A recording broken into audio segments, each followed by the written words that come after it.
মা, তোমার শ্বশুরবাড়ি আর বাপের বাড়ি হলে তোমার বাড়ি কোনটা? এটা যদি তোমার বাড়ি না হয়, তুমি এখানে কেন থাকো? আমার 6 বছরের মেয়ে তিন্নির মুখে এমন প্রশ্ন শুনে সারা দিনের জমে থাকা রাগটা আর সারা জীবন জমিয়ে রাখা অভিমানগুলো হুড়মুড় করে বেরিয়ে আসতে চাইল। সবে স্কুলে দিলাম ওকে। ইদানিং অনেক কিছু জানতে চাই সে, প্রশ্ন করে সবটা নিয়ে। 2টা সিজারের পর কোমরটা ভীষণ ধরে আজকাল, ভারী কাজে হাঁপিয়ে উঠি। কাল ননদকে দেখতে এসেছিল। অনেক কাজ আর রান্নায় আজ সকালে উঠতে পারছিলাম না। তখন শাশুড়ি গজগজ করছিল, আমার বাড়িতে এসব হবে না, এটা তোমার বাপের বাড়ি না যে এত বেলা বিছানায় কাটাবে, ওটা শ্বশুর বাড়ি। মেয়ে সে কথা শুনেছে, তাই এই প্রশ্ন। কালকের বাঁশি এঁটো থালা বাসন গামলায় ডুবিয়ে একটা থালা নিয়ে সাবান লাগিয়ে ঘষতে ঘষতে বললাম, গিয়ে ঠাম্মির থেকে জিজ্ঞাসা কর। মেয়ে হাওয়ার বেগে ছুটে গেল, ঠাম্মির কোলে গিয়ে বসলো।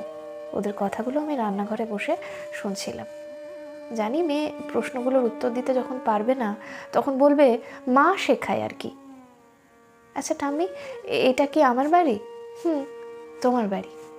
বাবার বাড়ি? হ্যাঁ, তোমার বাবারও বাড়ি। তোমার দাদুর পিসিমণিরও বাড়ি? তাই আমরা এখানে থাকি? ওমা, আমাদের বাড়িতে তো আমরাই থাকবো, তাই না? তো এটা মায়ের বাড়ি না হলে মা কেন থাকে? তোমার মা কোথায় থাকবে? এখানেই তো থাকবে। মা এখানে থাকলে এটা মার বাড়ি না কেন? এত কথা কে শেখায় তোমায়? তোমার মা? মেয়ে জানি না এই কথার উত্তর কিভাবে দিতে হয়। তখন চকলেট দেখিয়ে বলে, যাও দাদুর কাছ থেকে চকলেট নিয়ে আসো।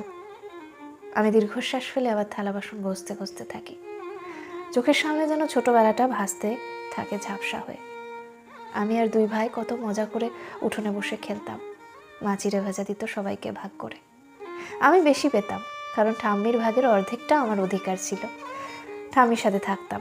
একটা কালো মেহগিনি গাছের আলমারির আয়না আর পড়ার টেবিল আর ঠাম্মির পুরোনো আলনায় আমার আর ঠাম্মির কাপড়গুলো পাশাপাশি জড়িয়ে থাকতো। জানলার উপরে থাকা সবুজ সাদা পর্দাটা যেন আমার সত্যিকারের জীবন।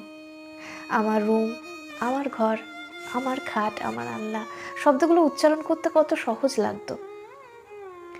যখন থেকে বিয়ে ঠিক হয়েছিল তখন থেকে সবাই বুঝিয়ে গেল, এখন এইটা না, ওইটা আমার বাড়ি, যেখানে শাক দিয়ে ভাত খেলেও বাপের বাড়িতে